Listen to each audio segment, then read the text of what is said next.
बिस्मिल्लाहिर्रहमानिर्रहीम। लाखों करोड़ों दरूद नबी अकरम सल्लल्लाहु अलैहि वसल्लम पर और उनकी आल पर। आज हुकूमत ने पंजाब को 2 माह के लिए रेंजर्स के हवाले कर दिया और कॉलम सियासी जमात टीएलपी को अस्करियत पसंद जमात करार दे दिया। कल वज़ीर आज़म साहब की सदारत में जो इजलास हुआ उसमें पाकिस्तान की फौज, पाकिस्तान के इंटेलिजेंस इदारे और तमाम मुतल्लिका हुकाम ने उसमें शिरकत की और एक वाज़ेह पॉलिसी डिसीजन लिया गया है। और वो डिसीजन यही है कि ये जो अब कालदम तहरीक लब्बैक है इसको मिलिटेंट पार्टी के तौर पर ट्रीट किया जाएगा। इनको हम कतई तौर के ऊपर अब एक सियासी जमात के तौर पर ट्रीट नहीं करेंगे। हुकूमत ने रियासत की रिट स्टैब्लिश करने का फैसला भी किया और काबीना ने इसकी मंजूरी दे दी। वज़ीर आज़म ने टीएलपी के एहतजाज को नाकाबिले बर्दाश्त भी करार दे दिया, जबकि वजीर दाखिला शेख रशीद ने इंकशाफ किया शहीद तो पुलिस के हुए हैं 3, 70-80 जख्मी हैं और डायरेक्ट फायर किया गया। उनके पास लाठियां थी, टीयर गैस था। जो लोग इन लोगों को आगे करके ये समझ रहे हैं कि ये हुकूमत की रिट को चैलेंज हो जाएगा और हुकूमत ये कहीं जा रही है, तो हुकूमत कहीं नहीं जा रही। मैं ये बर्दाश्त नहीं कर सकता कि बीमार, स्कूल बंद, एम्बुलेंसेज ना जा सक रही हों। हम अपनी कमिटमेंट पे कायम हैं। इनकी कमिटमेंट थी कि हम जाते सार दोनों तरफ से रास्ते खोल देंगे। हालात की गहराई को देखते हुए आर्टिकल 147 के तहत पंजाब रेंजर्स को पंजाब हुकूमत की दरखास्त पर 60 दिन के लिए कराची की तरह पूरे पंजाब में नाफिजुल अमल कर रहा हूं। हम फ्रांस एम्बेसी को ना बंद कर सकते हैं और उसका एम्बेसडर यहां है ही नहीं है। मैं लाइव कह रहा हूं सारी दुनिया के सामने। इससे साबित हुआ कि उनका एजेंडा कुछ और है। हुकूमत के इस ऐलान के बाद मुल्क में यह बहस छिड़ गई। टीएलपी ने जब नवंबर 2017 में नून लीग के दौर में पहली बार धरना दिया था तो उस वक्त की अपोजिशन और आज की हुकूमत ने इस एहतजाज को जमहूरी करार दिया था। आज ये एहतजाज अस्करियत पसंद कैसे हो गया? दूसरा, 5 मरतबा पहले भी रियासत की रिट स्टैब्लिश करने का फैसला हुआ था, लेकिन उन फैसलों का इख्तिताम मुआहदे की शक्ल में निकला था। रियासत टीएलपी से 5 मुआहदे कर चुकी है। आज के फैसले का इख्तिताम भी कहीं छठे मुआहदे पर तो नहीं होगा। यह नुक्ता आज पूरे मुल्क पे जेरे बहस है और यह जेरे बहस नुक्ता हमारा आज का इशू होगा। और हुकूमत ने आज अवाम को एक खुशखबरी भी दे दी। $1.2 बिलियन जो है वो रिफाइंड प्रोडक्ट्स की सूरत में हमें मिलेगा 1 साल के लिए। उन्होंने इसको कॉम्पनसेट इस तरह किया है कि उन्होंने $3 अरब जो है वो डिपॉजिट रखे। टोटल पैकेज साल का देखें वो $4.2 बिलियन है। उसको देखा जाए तो ये हमारा जो 4.2 बिलियन 1 साल के लिए मिला है ये हमारे लिए ज्यादा मुफीद है। क्या ये वाकई खुशी है या 3 साल की शानदार हुकूमत के बाद एक नए कशकोल का तोहफा है? हम ये भी डिस्कस करेंगे, हमारे साथ रहिएगा।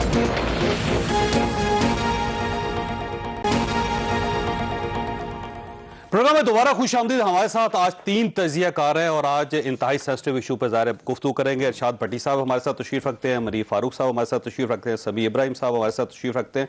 लेकिन सबसे पहले फवाद चौधरी साहब की तरफ जाऊंगा। चौधरी साहब आपका बहुत बहुत शुक्रिया। सर ये फरमाइएगा, टीएलपी के साथ पहले 5 मुआहदे हो चुके हैं और जब भी इस किस्म का कोई क्राइसिस पैदा होता था तो मुझे याद है गवर्नमेंट यही कहती थी कि स्टेट की रिट स्टैब्लिश की जाएगी और उसके बाद पुलिस भी लगाई जाती थी, रेंजर्स भी लगाई जाती थी, मुकाबला भी होता था, आंसू गैस भी चलती थी और पुलिस के एहलकार शहीद भी होते थे, जख्मी भी होते थे। लेकिन एंड अप जो होता था सारा इशू वो एक मुआहदे पे होता था। तो इस बार भी वही ऐसा लगता है जैसे पुरानी फिल्म दोहराई जा रही है। तो कोई ऐसा ना हो कि एक छठा मुआहदा करके गवर्नमेंट फिर इस इशू को इसी तरह रहने दे। लेकिन जी पहली बात तो यह है कि गवर्नमेंट का कभी भी ये इंटरेस्ट नहीं होता कि मुल्क के अंदर फसाद रहे और कभी भी ये कि एक जो मुल्क के अंदर हिजान की फजा रहे। तो जाहिर है गवर्नमेंट तो कोशिश करेगी कि मुआहदा हो और एक जिस तरह से आप कह रहे हैं आंसू गैस चलें या रस्ते ना रोकें। लेकिन मसला यह है कि ये तो तमाशा ही बन गया। कुछ छठी दफा जो है वो आप निकल आए हैं 2 साल पहले, ना आपको कोई आइडियोलॉजी है, ना आपको कुछ पता है, ना आप चाहते हैं कि आपको ये भी नहीं पता कि क्या करना है और एक आपने एक्सप्लॉयटेशन की है। ये नहीं हो सकता कि आप रसूलुल्लाह सल्लल्लाहु अलैहि वसल्लम का नाम अपनी सियासत के लिए इस्तेमाल करना शुरू कर दें और उसके बाद आप इसको एक हॉबी बना ले कि जाएंगे पुलिस वालों को। आप देखिए आज जो विजुअल्स हैं जो सारे टेलीविजन दिखा रहे हैं, सोशल मीडिया दिखा रहा है, सारे पुलिस वालों को जो है वो 3 पुलिस वाले शहीद अब हो गए, 6 जो है वो पहले शहीद हो गए। और उसके बाद इतने ज्यादा एक झूठा प्रोपेगेंडा जिसको इंडिया सपोर्ट कर रहा है बाहर से बैठ के, जिसको कुछ हमारे लोग जो है यहाँ से बैठ के सपोर्ट कर रहे हैं, जो बुनियादी तौर के ऊपर मुल्क में फसाद चाहते हैं, और ये फसादी सारे जो हैं ये इकट्ठे हुए हैं इनके साथ। लिहाजा जाहिर है कि रियासत ने अपनी पॉलिसी बनाई है, हमने अलग करना है। देखिए मुज़ाकरात तो हमने तो जाके टीटीपी से भी किए, टीटीपी ने भी यहाँ पे बड़ा फसाद किया। ठीक हो गए। आप अच्छा, अब ये फरमाइएगा, ये मुज़ाकरात के दरवाजे बंद हो चुके हैं या अभी भी गुंजाइश मौजूद है? और अगर इससे जब आप ऑपरेशन शुरू करेंगे तो उसके बाद जिन लोगों को गिरफ्तार किया जाएगा उनको अब टेररिज्म की दफात के तहत गिरफ्तार करके उनके खिलाफ उनको सजा सुनाई जाएगी? पहले भी टेररिज्म के केसेस में हुए हैं, तकरीबन इस वक्त मेरा ख्याल है 700 से ज्यादा लोग जो हैं वो टेररिज्म के केसेस में अंदर हैं, और ये जमात भी कालदम जमात है। और इसके ऊपर जो प्रोसीडिंग्स होनी थी कि इसको मैं तो समझता हूँ इलेक्शन कमीशन को आज खुद नोटिस लेके इनको बैन कर देना चाहिए था, लेकिन इलेक्शन कमीशन ने चूंकि नहीं किया तो उसके ऊपर भी हम प्रोसीड कर रहे हैं, और इनका जो इंतखाबी निशान वगैरह है वो भी खत्म करेंगे, और इसको हम ऐसे डील करेंगे जैसे किसी टेररिस्ट ऑर्गेनाइजेशन को डील किया जाता है। लेकिन सर ये देखिए, सिंध असेंबली में 2 MPs हैं इनके, उनका क्या स्टेटस है? क्या आप उनको रुकने असेंबली समझते हैं या नहीं समझते? देखिए ना, जो आर्टिकल 17 में, आर्टिकल 17-19 में जो प्रिंसिपल दिए गए हैं वो तो फिर वही अप्लाई होंगे ना। और आपको याद होगा कि जब ANP को बैन किया गया था 1972 में, तो उनकी तो गवर्नमेंट थी बलूचिस्तान के अंदर, लेकिन वो गवर्नमेंट डिसॉल्व होगी, खत्म होगी। तो इसी तरह से जो इनके MPs हैं वो भी जाहिर है कि वो फिर डीसीट हो जाएंगे। अच्छा, आपने ऑपरेशन करने का फैसला कर लिया? प्राइम मिनिस्टर साहब ने मंजूरी दे दी कि किसी किस्म का भी ऑपरेशन करना पड़े, पुलिस का, रेंजर का, फौज का, तो किया जाएगा? देखिए, पहली बात तो यह है कि जो ऑपरेशन का फैसला ये करना कि हमने कोई, दोबारा मैं आपसे ये कह रहा हूं, कोई रियासत का या गवर्नमेंट का ये नहीं होता कि वो एक तमाशा लगा रहे सड़कों के ऊपर और इनको बजोर ताकत जो है वो रोका जाए। दूसरी तरफ ये नहीं हो सकता कि कोई बंदा उठ के कहे कि देखिए, आइडियाज के हर आदमी के हो सकते हैं। कोई आदमी कह सकता है कि फ्रेंच एम्बेसडर यहाँ नहीं रहना चाहिए, कोई आदमी कोई आइडिया रख सकता है। ये नहीं हो सकता कि प्राइवेट इंडिविजुअल डंडा हाथ में उठा ले और कहे कि नहीं, जो मैं कह रहा हूं वो आप करें हुकूमत, नहीं तो मैं गोली चला दूंगा, नहीं तो मैं डंडा मार दूंगा। यहाँ पे जो हद है वो, लेकिन फवाद साहब देखिए, इन्हीं लोगों के साथ पहले शेख रशीद साहब ने बतौर वजीर दाखिला एक मुआहिदा किया, नूरुल कादी साहब ने मुआहिदा किया, दस्तखत किए, तो इसका मतलब वो मुआहिदा गलत था। फिर आज स्टेट उसको या गवर्नमेंट उस मुआहिदे को गलत समझती है। देखिए, मुआहिदे हमने 7 TTP के साथ भी किए। सवाल यह है कि मुआहिदे के ऊपर कौन सा अमल दरामद इन्होंने कर लिया। सवाल यह है कि इन्होंने कौन सा, इनका पहला मुआहिदा आखिरी, ये तो एक नंबर के झूठे हजारे इकट्ठे हुए। इनको पहला मुआहिदा ये था कि ये जाएंगे, सड़क खत्म करेंगे और अपने घरों को जाएंगे। वो उन्होंने आते ही वहां से मुकर गए। हर रोज तो ये मुकर जाते हैं। इनका प्रॉब्लम यह है कि ये कहते हैं कि what is ours is ours and what is yours that is also hours, इसलिए मुआहिदा आगे नहीं चलता। तो अब आपकी तरफ से एब्सोल्युटली नॉट है कि अब किसी किस्म का कोई मुआहिदा नहीं होगा, कोई कम्युनिकेशन नहीं होगी, कोई गुफ्तगू नहीं होगी, सिर्फ ऑपरेशन होगा और ये सब लोग घर जाएंगे या गिरफ्तार होंगे? नहीं, बिल्कुल भी नहीं। ये किसने कहा? हर एक चीज हम क्या कह रहे हैं? हम कह रहे हैं आपको सड़कों से वापस जाना होगा, सड़कें खोलनी होगी, पुलिस के खिलाफ तशद्दुद आप नहीं कर सकते, आम आदमियों के खिलाफ आप तशद्दुद नहीं कर सकते। आपको जो कानूनी और आईनी रास्ता है वो घर बैठ के आप अपना पॉलिटिकल राइट यूज करेंगे। आप तशद्दुद नहीं करेंगे तो तशद्दुद नहीं होगा, आप ताकत का इस्तेमाल नहीं करेंगे तो ताकत इस्तेमाल नहीं होगी।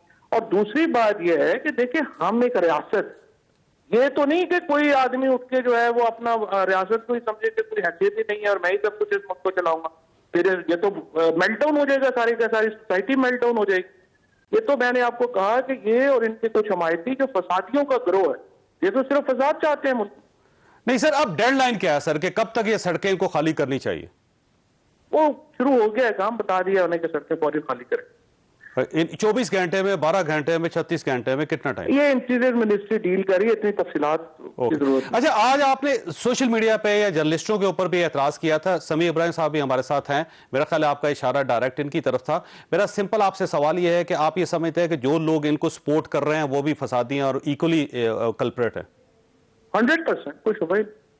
तो कार्रवाई सिर्फ उनके खिलाफ ही होगी, जो मीडिया की तरफ से सपोर्ट देंगे उनके खिलाफ भी होगी?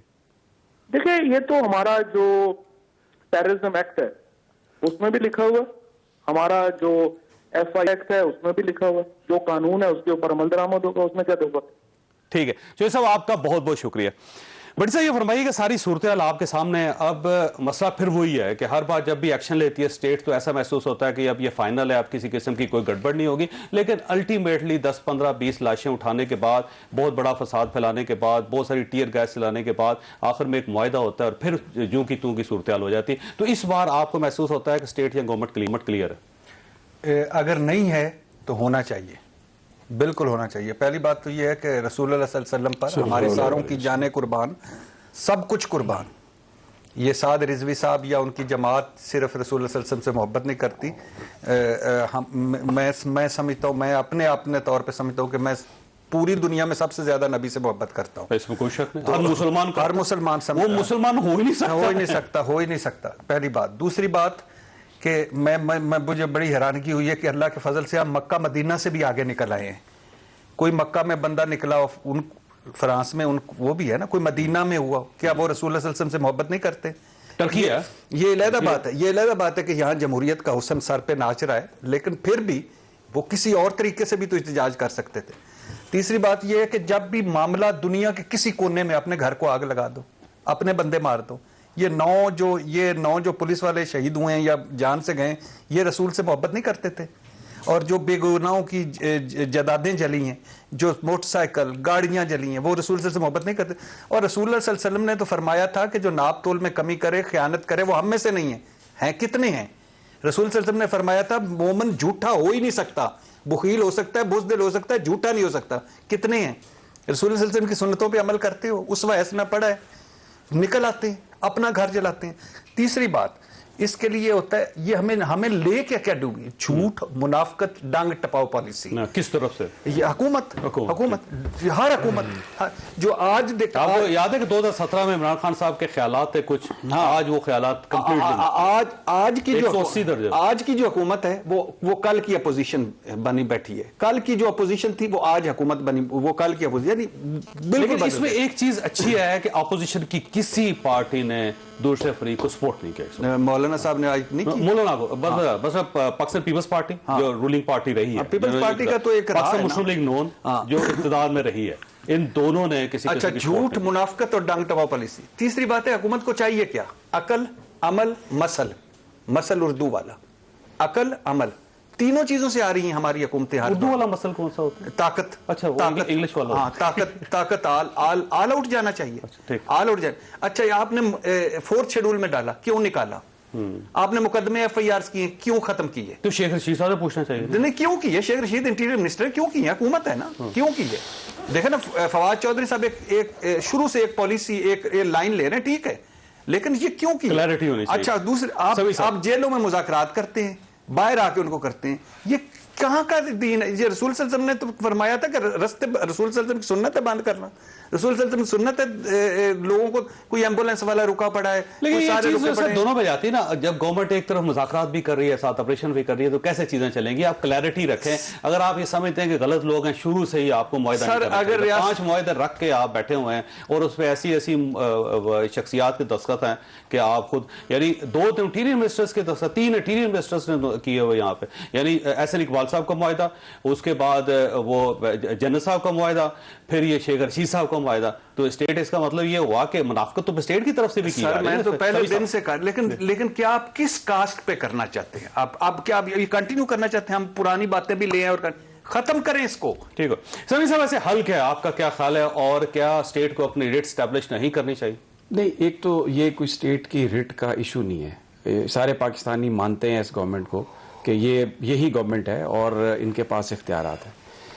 इसका हल क्या है? इसका हल ये है कि जो एक तो हुकूमत ये गलत बयानी से काम कर रही है कि जी वो कहते हैं फ्रेंच एम्बेसडर को निकालें, ये तो मुआहदे में शामिल ही नहीं है। आप मुआहदा उठा के देख लें, उसमें पार्लियामेंट में आप लेके जाएंगे, उसमें आप इस पे डिस्कशन करेंगे और उसके बाद जो पार्लियामेंट फैसला करेगी उन्हें काबिल कबूल है। वो तो पार्लियामेंट की बालादस्ती की बात कर रहे हैं, वो मामलात को पार्लियामेंट में लाके हल करने की बात कर रहे हैं, वो तो डेमोक्रेसी की बात कर रहे हैं। इशू क्या है फिर बेसिकली? इसी हुकूमत जो है वो ये नहीं करना चाहती। मैं आपको उसकी वजह बता देता हूं। अभी आप फरमा रहे थे कि दूसरी जमातों ने इसको सपोर्ट नहीं किया। सारी जमातें, जिसमें पीपल्स पार्टी शामिल है, जिसमें नून लीग शामिल है, दूसरी जमातें, तहरीक इंसाफ शामिल है, वो तहरीक लब्बैक से खौफजदा हैं, उसके वोट बैंक से खौफजदा हैं।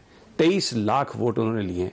ये तुले हुए हैं उस सियासी जमात को अस्करी ग्रोह साबित करके बैन करने के लिए, इसलिए कि इनको ये इमरान खान की गवर्नमेंट नाकाम तरीन गवर्नमेंट। देखिए सर, एक जमात मौका दे रही है ना, खुद मौका दे रही है ना सर। आप कौन मौका बंद करेंगे? मतलब टीएलपी सड़कें बंद करेगी, टीएलपी ने सड़कें बंद नहीं करेगी, डंडे बरसाएगी, तो जाहिर है रियासत पे टीएलपी ने डंडे नहीं बरसाए। टीएलपी, आप मुझे ये बात बताएं, आप इतवार की रात 3 बजे वाला शेख रशीद साहब का क्लिप निकाल के देख लें, जिसमें उन्होंने कहा कि हमने इनसे कहा कि आप मंगल तक बैठ के एहतजाज करें पुरअमन, और हम मंडे रात तक, ट्यूसडे नाइट तक हमें चाहिए। कोई टीएलपी ने कुछ किया?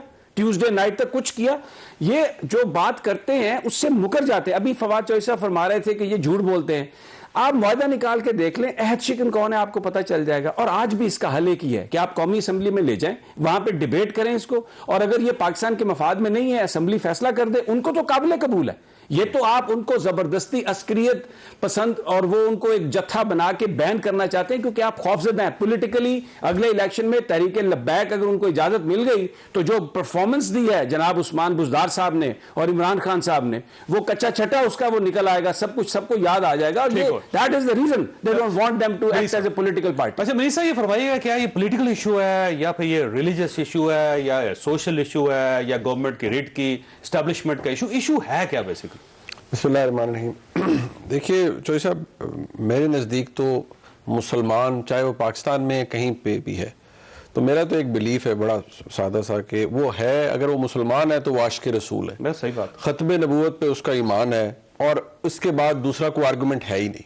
कोई मैं ना, हम यहाँ सारे बैठे हुए हैं अल्हम्दुलिल्लाह, सारे कलमा गो है। मैं नहीं कह सकता कि मैं समी साहब से ज्यादा आशिक़ रसूल हूँ, ये मुझे नहीं कह सकते भट्टी साहब। इसका फैसला अल्लाह ने करना, अल्लाह ने करना, ठीक है। हम सब ये अल्लाह से दुआ करते हैं कि अल्लाह ताला हमें सादत नसीब करे कि हम रोज़ा रसूल सल्लल्लाहु अलैहि वसल्लम की ज़ियारत भी करें और हम खाना काबा भी जाएं। हम सब ये अल्लाह के हुजूर दुआ करते हैं, ठीक है जी। तो हम सब की ये दुआ है, और हर सब कलमा गो हैं, सब आशिक़ रसूल हैं। देखिए कुछ बातें बड़ी, मुझे थोड़े से कहते हैं ना, इसको कॉन्ट्रडिक्शंस हैं। कॉन्ट्रडिक्शंस ये हैं कि ये बात फैक्ट है कि पाकिस्तान के अंदर एक जो रिवायत रही है वो यही रही है कि हम बहुत सारे ग्रुप्स को, जिनको जो फिर सियासी शक्ल इख्तियार करते हैं, जिनका पॉलिटिकल वोट बैंक भी बन जाता है, उनको अपने मकसद के लिए इस्तेमाल करते हैं। 2017 के अंदर जो हुआ, अगर हुकूमती रिट को चैलेंज करने की बात है, या पुलिस वालों के शहीद होने की बात है, या पुलिस वालों के जख्मी होने की बात है, तो 2017 में भी वो हुआ। 2017 में भी स्टेट की रिट चैलेंज की गई, और उसका जिक्र 4 वाकयात इस गवर्नमेंट के दौर में। एग्जैक्टली, शेख रशीद साहब ने कहा ना 6 दफा, फवाद चौधरी साहब ने फरमाया 6 दफा, तो 6 दफा में वो इंक्लूडेड है, उसे इंक्लूड कर रहे हैं। मुझे ताज्जुब इस बात पर होता है कि आज की हुकूमत जब उस वाक़े को इंक्लूड कर रही है, तो फिर आज के वज़ीर आज़म उस वक्त के इमरान खान साहब जो चेयरमैन पीटीआई थे, वो जो बातें फरमाते थे, वो कहते हैं जमहूरी हक के, और कि जी ये जमहूरियत के लिए हो रहा है और ये जमहूरी हक है। देखिए जमहूरी हक हर एक का अपना है, लेकिन आप एक रियासत के अंदर रहते हैं। आपको याद है शेख रशीद साहब ने खुद नारा लगाया था? जी एग्जैक्टली। अब बात ये, जब आप ये कहते हैं और किसी पुलिस वाले के सामने जाके आप एक तरह से नारा लगता है लब्बैक या रसूल अल्लाह, तो जो सामने खड़ा है वो भी आशिक़ रसूल है। और जब कैंपेन की शेख रशीद साहब ने, उनके जो बैनर थे उसके ऊपर लिखा, उसके सर पे जब डंडा पड़ता है तो उसके घर में भी कोई सजदे में गिरा हुआ है अल्लाह के आगे, और वो भी आशिक़ रसूल है। आप उसको कैसे डिक्लेयर कर रहे हैं कि वो जालिम है और आप मजलूम है? बात ये नहीं है। मसला ये है कि जब आपकी पॉलिसीज के अंदर, आपके रवैये के अंदर कॉन्ट्रडिक्शन होगी। अभी फवाद चौधरी साहब से, अगर क्योंकि वो उनके पास वक्त कम था, अगर वो मौजूद होते तो उनसे सवाल करना बनता था। उन्होंने कहा इलेक्शन कमीशन को चाहिए था ना डिसबैंड कर दे।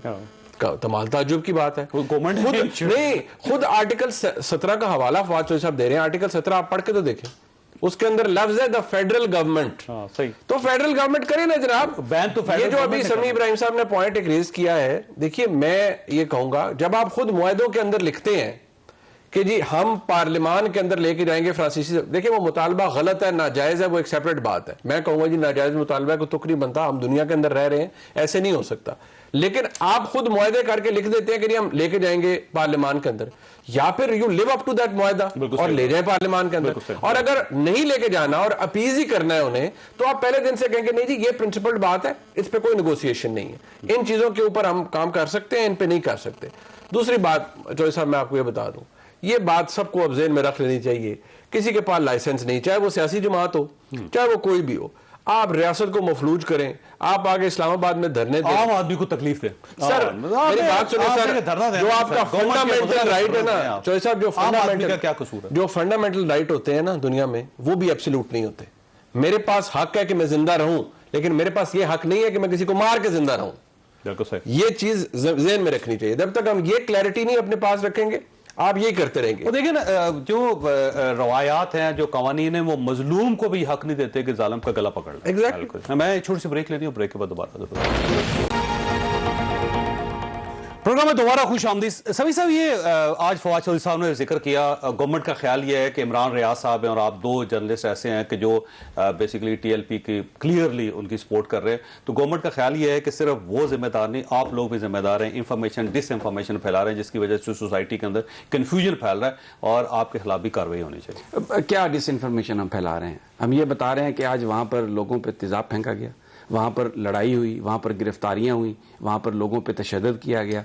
मुआहदा हुकूमत का ये था कि जिसमें ये कहा गया था कि वो लेके जाएंगे इसको पार्लियामेंट में, ये नहीं लेके गया पार्लियामेंट में, और अब ये कह रहे हैं कि मुतालबा है कि फ्रेंच एम्बेसडर को भेजें। ये झूठ बोल रहे हैं, मीडिया का ये काम है। ट्विटर पे सर आपकी एक वीडियो चल रही थी जिसमें आपने कहा कि हेलीकॉप्टर से गोलियां चलाई गई, किसी किस्म की कोई गोली नहीं चलाई गई। फुटेजेस हैं, बिल्कुल रियलिटी है। नहीं, आप फुटेजेस हैं, वो जो प्लास्टिक रबर सरों पे मारी गई गोलियां जो फायरिंग वहां पे की गई है, लोग मरे हैं सर। हेलीकॉप्टर से कोई फायरिंग नहीं, हेलीकॉप्टर देखिए, मैं आपको ये उनका क्लेम है और ये मेरे पास इसकी फुटेज है। ये अगर हम पर इस पे कोई बात करना चाहते हैं तो मेरे पास इसका सबूत है। सबूत के बगैर मैं कोई बात नहीं करूंगा। हमारे पास, हमने तो वो बातें की नहीं जो वहां पर हुई, और ना मैं यहाँ पे करना चाहता हूं, इसलिए कि मैं ये नहीं चाहता कि कोई इस चैनल या इस प्रोग्राम के खिलाफ भी कोई बात हो। सिंपल सी बात है, मीडिया का काम है कि वो आईना उसके पास है और जो कुछ हो रहा है वो दिखाता है। अगर हुकूमत को इस बात पे कोई इतराज़ है तो ये ले जाए, हमें कोर्ट में ले जाए। डराने धमकाने से क्या हम चुप कर जाएंगे? आप एक कॉलम लिखते हैं, बीबीसी में आसमा शिराजी कॉलम लिखती है, तो आप आके कहते हैं कि एफबीआर को मैं कहता हूं कि नोटिस दें। ये मुल्क किसी के बाप की जागीर है, ये पाकिस्तान के लोगों का मुल्क है। यहां पे अगर कोई हुकूमत अवाम पर जुल्म करेगी, उनको झूठा नाजायज तौर पर कहने की कोशिश करेगी, एक पॉलिटिकल फोर्स को जत्था बना के पेश करेगी, तो हमारा ये काम है कि हम आईना दिखाएं और बताएं कि आप ये गलत कर रहे हैं। बट सर, ये वैसे आपका क्या ख्याल है कि एग्जैजरेशन है, कोई सनसनी फैलाई जा रही है, गलत इंफॉर्मेशन दी जा रही है, लोगों के माइंड को पैल्यूट किया जा रहा है और डिसइंफॉर्मेशन फैलाई जा रही है? क्या ख्याल है? पहली बात तो यह है कि ये तो बात मैं कर चुका ना, हुकूमती मुनाफकत, झूठ, डंग टकपाव पॉलिसी, ना अकल, ना अमल, ना मसल। दूसरी बात मुझे अजीब सा लगा इस समी इब्राहिम साहब का कि वो एक बड़ी पॉपुलर जमात है और उसके 17-23 लाख वोट हैं और ये उससे खौफजदा हो गए हैं। यानी मुझे हैरत हो रही है। मुझे समी साहब पे इस वजह से शेख रशीद साहब ने कहा, ये खुद कहा कि तीसरी बड़ी सर, मैं हुकूमत की बात नहीं कर रहा, मैं हुकूमत की बात नहीं कर रहा। प्लीज मुझे अपनी बात करना। शेख रशीद साहब, आप मुझे क्यों बार बार उनके हवाले जरिए, वो तो उन्होंने तहफ़्फ़ुज़ ख़बूत खत्म नबूवत का सिपा सलार भी अपने वो लगाया, तो मुझे उनके रहने दो। मैं सिर्फ आपसे ये कहना चाहता हूँ, जो चूंकि मेरे भाई हैं और बात लॉजिकल होनी चाहिए कि ये रसूल की मोहब्बत ये सिखाती है। सिंपल सा क्वेश्चन है मेरा सारे तरीके लब्बैक वालों से। रस्ते बंद कर दो, रसूल की मोहब्बत ये सिखाती है सल्लल्लाहु अलैहि वसल्लम। बंदे मार दो, रसूल सल्लल्लाहु अलैहि वसल्लम की मोहब्बत ये सिखाती है। किसी आम आदमी, गरीब आदमी को ना अस्पताल, ना दफ्तर, ना पहुंचने दो, रसूल सल्लल्लाहु अलैहि वसल्लम की मोहब्बत ये सिखाती है। दूसरों के मोटरसाइकिल, गाड़ियां जला दो, रसूल सल्लल्लाहु अलैहि वसल्लम की मोहब्बत ये सिखाती है। तो आपका ख्याल ये कि डिमांड ठीक है, तरीकाकार गलत? नहीं भाईजान, डिमांड भी गलत। भाई खुदा का खौफ करें, दो चीजें हैं। मैं कह रहा हूं ना कि मक्का से डिमांड आई है, मदीना से डिमांड आई है, बैतुल मुक़द्दस से, यानी उधर से डिमांड आई है। और आप कब किसी अरब मुल्क से नहीं आई, किसी आप मुस्लिम उम्मा से आई है, OIC से आई है, यानी आप, और फिर दूसरी बात है पूरे पाकिस्तान से आई है। कौन है जो रसूल सल्लल्लाहु अलैहि वसल्लम से मोहब्बत नहीं करता? आए ना, मैं और साद रिजवी साहब दोनों रसूल सल्लल्लाहु अलैहि वसल्लम से मोहब्बत करते हैं। समी साहब का ख्याल ये है, इनका कहना ये है कि उनके साथ भी ज्यादती हो रही है और स्टेट को ये नहीं करना। मुझे जवाब जरूर देने दीजिएगा। एक भट्टी साहब ने बात की है, मैं उसका जवाब देना चाहता हूं। कंप्लीट कर लो फिर भाई, आप जरूर दे।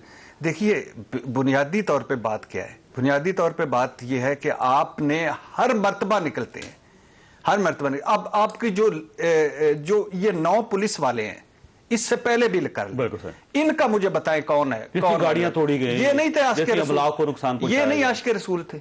इनको रसूल सल्लल्लाहु अलैहि वसल्लम से कोई मोहब्बत नहीं थी। तो इसका मतलब है कल अगर आप समझे कि एक हुकूमत ये कर रही है, आप अल्लाह की मोहब्बत में उठ के तो चले जाएंगे। भाई ये पर समझता है यूनिफॉर्म जो होती स्टेट होती है सर, किसी शख्स को ये हक नहीं है कि यूनिफॉर्म्ड आदमी को ये समझ के कि ये मुसलमान ही नहीं रहा या ये आशिक रसूल ही नहीं है और उसको कत्ल कर दिया जाए, उसको लाठी मार। 9 लोग शहीद हुए हैं, तो सर ये 70 लोग जख्मी हैं, इसमें शदीद जख्मी भी हैं, बाल बच्चेदार हैं, घरों में रहने वाले हैं, इनकी फैमिलीज है, सारे नमाज पढ़ते हैं और ये पुलिस वाले नमाज भी पढ़ते रहे वहां। कोई इस बात से कौन हक देता है सर? कोई इस बात से इख्तलाफ ही नहीं कर रहा जो आप बात कर रहे हैं। मेरा सवाल, सबसे बड़ा एक बेसिक सवाल ये है कि अगर कोई आदमी एक मुआहदा पीसफुल प्रोटेस्ट जो है आईने पाकिस्तान हर बंदे को गारंटी देता है ना, मुझे बताइए कि ये जो लेके आ जाए क्लाशन कहां पर है? क्लाश दिखाई है उन्होंने? क्लाश गवर्नमेंट ने कहा है आज नहीं कहा है। अब देखें ना, आप वो बात कर रहे हैं कि गवर्नमेंट ने कहा है। तो पुलिस वाले कैसे मर रहे हैं सर? सर पुलिस वाले डेफिनेटली जिस वक्त क्लैश होगा, जिस वक्त इतना बड़ा क्राउड होगा, गोली से मरे ना सर? नहीं तो गोली किसकी मरी है? पहले दिन इन्होंने कहा कि मुजाहिरीन ने गाड़ियों के नीचे दे के पुलिस वाले मार दिए। ऑडियो लीक हुई पुलिस की, उसमें पता चला कोई मुजाहिरीन के पास गाड़ी नहीं थी उस वक्त। झूठ था वो सारा, प्रोपेगेंडा डिफेम करने के लिए ये इस फैसलाबाद में। आपका क्या मुझे ये बताइए, नहीं होना चाहिए और जो शख्स अपनी 4, 5, 10, 15, 20 गाड़ियां ले, कोई डंडे ले, झंडे ले, ये तो बात और सीधा तो फिर आप ये कहें, आज फिर ये कहें कि जो पीडीएम ने किया यहाँ पर मौलाना फजलुर रहमान ने वो भी ये था, जो पीटीआई ने किया वो भी गलत था, जो नैब के फिर सबको दहशतगर्द करार देना आप डिस्क्रिमिनेट, यानी एक अनहोली अलायंस हो गया इन तमाम पॉलिटिकल फोर्सेस का। कोई बात नहीं कर रहे और ये कोई गलत बात मैंने की है? भट्टी साहब मुझे बताएं, 23 लाख वोट नहीं लिए उन्होंने, बिलावल भुट्टो को लियारी नहीं हराया, नून लीग नहीं हरा सकी आज तक, पीटीआई बिलावल भुट्टो को नहीं हरा सकी। पीटीआई का भी जलसा था, इसमें कोई शक नहीं। पीडीएम के जलसे भी हुए, एम्बुलेंस नहीं रोकी सर कोई भी। किसने कहा जलसे? नहीं रोकी एम्बुलेंस सर, लोग मर गए सर। आपको मैं पूरे फैक्ट्स दे सकता हूं, जो धरने में कितने लोग मरे पीटीआई 2014 के धरने में रावलपिंडी और इस्लामाबाद के दरमियान ट्रैफिक चलती रही सर। पहली रात लोग कितने मरे सर? लोग कितने मरे वज़ीर आज़म हाउस के पास? मुझे ये बात बताएं, कितने लोग मरे वज़ीर आज़म हाउस के पास? 3 लोग मरे थे। क्यों मरे वो? क्या कौन उनका जिम्मेदार है? देखिए एहतजाज किसकी वजह से हुआ? वो 3 मरे तो अब यहां भी मारना जाए तो आप वादा पूरा कर देना यार आपने वादा किया कि पार्लियामेंट में क्यों नहीं? आप डेमोक्रेटिक है ना? नहीं, आप डेमोक्रेसी है ना? वो आप पार्लियामेंट में ले सर। सिंध के 2 तरीके लब्बैक वालों ने सिंध में कोई एक भी करारदाद दी है कि ये लेके जाए? गवर्नमेंट ने है ना? नहीं, ये तो वफाक अच्छा, करना है कोई सर, मैं वैसे कह रहा हूँ, आप वफाक में बताएं ना, वफाक में कोई दी है? जब फैजाबाद वाला, आप फैजाबाद के करीब रहते हैं, फैसल वाडा को सुन ले सर, वो क्या कह रहे थे आज? मैंने उनसे बड़ी मुश्किल से शेख रशीद साहब छुड़वाए, आप फैसल वाडा। नहीं सर, वो कह रहे हैं कि वज़रा को चाहिए वो अपने बयानात को ऑन करें, गवर्नमेंट ये कह रही है। और गवर्नर साहब ने ये कहा, पंजाब के गवर्नर ने, कि ये सारे मामलात क्यों नहीं पहले आपने गुफ्तगू से तय किए, अब क्यों आए जब लोग सड़कों पे आ गए? और रास्ते गवर्नमेंट ने बंद किए हैं। ये फैजाबाद में है लब्बैक वाले? नहीं, आपका ख्याल ओपन कर देना चाहिए फिर आज इस्लामाबाद। सर कहां से आ गया इस्लामाबाद? वो तो वहां पर है। देखिए ना, या तो स्टेट इजाजत दे देना सर, स्टेट कह दे ठीक है जी, जो आए आके यहाँ पे नरगे में डाले और एम्बेसीज के अंदर चला जाए और पार्लियामेंट ये तो वो नहीं हो सकता पूरी दुनिया में। साहब ऐसा होना भी नहीं चाहिए, बट ये इल्जाम है, हुकूमत का इल्जाम है। खुदा के लिए करना क्या चाहते हैं? देखे वो चाहते हैं कि यहाँ इस्लामाबाद आए, वो कह रहे हैं क्या करना? वो कह रहे हैं हम जैसे आके धरना दिया मौलाना फजलुर रहमान ने, जैसे आके धरना दिया इमरान खान। शहर चौक हो जाएगा ना, छोटा सा शहर है, जगह उन्हें दे दी। आम आदमी का, आम जो शहरी के क्या उसके कोई हकूक नहीं है? उसके साथ उसका आपका ख्याल ये है कि उसको अपनी जिंदगी जो गुजारने का कोई हक नहीं, घरों के अंदर रहना चाहिए, दफ्तरों के अंदर। अगर गवर्नमेंट उनके साथ ये तय कर ले कि ये आपके एहतजाज की जगह है तो मामला खत्म हो जाएगा। असल में वहीं पे एहतजाज कर ले। पता क्या है बात? यह है कि आप एक दिन 4th शेड्यूल में डालते हैं, अगले दिन निकाल देते हैं, एक दिन FIR करते हैं, अगले दिन करते हैं। ओ खुदा के लिए ऑल आउट जाओ यार, किन चक्रों में पड़े हुए हो? मुझे ब्रेक लेने दें मरीज साहब, आपके पास सवाल है कि बेसिकली गवर्नमेंट की तरफ से जो हैंडलिंग है ठीक है या मिस हैंडलिंग है? छोटी सी ब्रेक, और ब्रेक के बाद दोबारा जरूरत है। प्रोग्राम में दोबारा खुशामदीद। मनीष साहब फरमाइएगा, स्टेट को इस इशू पे करना क्या चाहिए सर? देखिए बात ये कोई मजहबी आर्गुमेंट नहीं है। बिल्कुल सही। मैंने जैसे पहले अर्ज किया था, तहरीक लब्बैक के जितने भी लोग हैं उनसे बसद एहतराम, वो खुद को ये साबित नहीं कर सकते कि वो ज्यादा आशिक रसूल हैं या उनको किसी बात से ज्यादा तकलीफ होती है। कोई भी इस्लाम के खिलाफ, हमारे प्यारे नबी हज़रत मोहम्मद सल्लल्लाहु अलैहि वसल्लम की ज़ाक़ते अक़दस की शान में अगर कोई गुस्ताखी करता है तो हम भी बहसियत मुसलमान पूरी दुनिया में उतने ही ज्यादा हर्ट होते हैं। सबसे पहले मीडिया ने एतराज किया था जब ये खाकों का वाकया हुआ, सबसे ज्यादा मीडिया पर उस मलून के खिलाफ मीडिया ने आवाज उठाई, सब कुछ किया और कवर भी किया, रियासत पाकिस्तान ने किया, हुकूमत पाकिस्तान कर रही है, वज़ीर आज़म पाकिस्तान कर रहे हैं। जब वो ये कर रहे हैं, देखिए, तो कोई बहुत एहतराम से कोई इसकी एक ठेकेदारी नहीं ले सकता। जहां तक बात है, you are part of a global global world, you have global existence. आप खुद को एलियनेट करके नहीं रख सकते। दीज डिमांड्स, ये किसी महफिल के अंदर बैठ के तो की रहे दो, फलाने को निकाल दो, फलाने एम्बेसडर के बारे में आप ये कर दें, वो कर दें। इन चीजों की इंप्लीकेशंस हैं, इनकी रिवर्बरेशंस दुनिया में घूमती हैं। आज तक आप FATF पे आप रगड़ा खा रहे हैं, 27 में से 26 नुकात पूरे करके भी आपके खिलाफ लॉबिंग होती है। हुकूमत ने एड़ी चोटी का जोर लगाया और अभी भी लगा रही है कि हमारा मामला हल हो जाए। तो कुछ चीजों की इंप्लीकेशंस होती है। स्टेट को समझ रही है, आपको सऊदी अरब से पैसे लाने पड़ गया। देखिए, दूसरी बात ये, और अगर आप नहीं लाते तो आपके पास तो प्रॉब्लम हुआ है। दूसरी बात ये, अपना जावेद चौधरी साहब, सबसे बड़ा इशू ये है, मुनाफकत छोड़नी चाहिए। पाकिस्तान तहरीक इंसाफ का प्रॉब्लम उनका क्या है, 3 साल में एक ही है। उन्होंने जो सियासत जिससे खुद को बेनिफिट किया है ना, हर सियासत, मजहबी इशू है तब, कोई सियासी इशू है तब, उन्होंने वो साइड ली है जो एक्सट्रीम की है, क्योंकि उन्हें सियासी बेनिफिट हो रहा था। वो फिट बैठता है कि हाथों की बांधी हुई जो गिरे हैं ना, वो अब दांतों से खोलनी पड़ रही है। वो क्यों? क्योंकि आपने इन तमाम धरनों को, इस तरह के मामलात को सपोर्ट किया।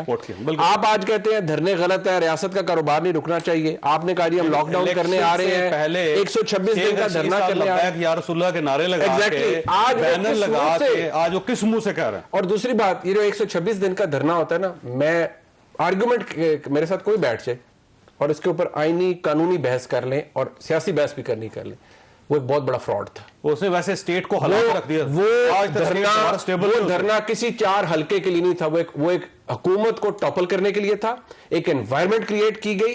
आर्टिकल 225 के होते हुए किसी के पास इख्तियार ही नहीं है कि 4 हल्के खोल दो। और भाई जाए अदालतों में, आपको दुनिया से, आपको आसमान से उतरे में आपके लिए नया कानून बन जाए। अच्छा, इस बार भी यही मकसद है, गवर्नमेंट टॉपल करना चाह रहा है। देखिए, मैं ये नहीं कहूंगा, लेकिन इस दफा जो भी मकसद है, जारी बात है, ये हुकूमत इस वक्त एट द अंदर हैंड है। हुकूमत कहती है जी, अगर कलदम वो है, आपने अप्रैल 15 को कह दिया कि ये कलदम जमात है, उनको डिसबैंड करना मुकम्मल तौर पर किसका काम था? गवर्नमेंट। आपका। इलेक्शन कमीशन में जाना चाहिए था, आपको सुप्रीम कोर्ट में जाना चाहिए था। क्यों नहीं गए? अगर आप नहीं गए और अब आप कह रहे हैं कि इन्होंने बदमाशी, कह रहे थे सेटलमेंट हो गई सारी, आप कह रहे हैं मुलजिम छोड़ दिया, अकाउंट्स खोल दिया। देखिए, मैं फवाद चौधरी साहब के डेमोक्रेटिक क्रेडेंशियल्स का बड़ा दाई हूं, बड़ी अच्छी बात करते हैं, बड़े लिबरल आदमी है, प्रोग्रेसिव आदमी है, लेकिन उनको ये बात फिर माननी भी चाहिए ना कि पिछले 5 महीनों में जो लेतो लाल हुआ है वो हुकूमत ने खुद किया है। सभी साहब, देखिए, बात यह है कि हर शख्स के राइट्स हैं यहाँ पे, जिसका जो मजहब है वो अपनी प्रैक्टिस करे।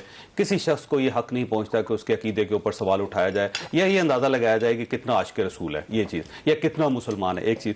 लेकिन सर, सड़कें बंद करने का राइट किसी शख्स को हासिल नहीं होना चाहिए, ना किसी पोलिटिकल पार्टी को, ना किसी रिलीजियस पार्टी को। इसके मामले में मेरा स्टेट बिल्कुल 100% क्लियर होनी चाहिए। 72 साल हमने गुजार दिए सर इस क्यास में, और आप चाहते हैं अगले 72 साल भी इसी तरह गुजर जाए। तो गवर्नमेंट को ये इख्तियार हासिल है कि वो रास्ते बंद कर दे, खंदकें खोद दे।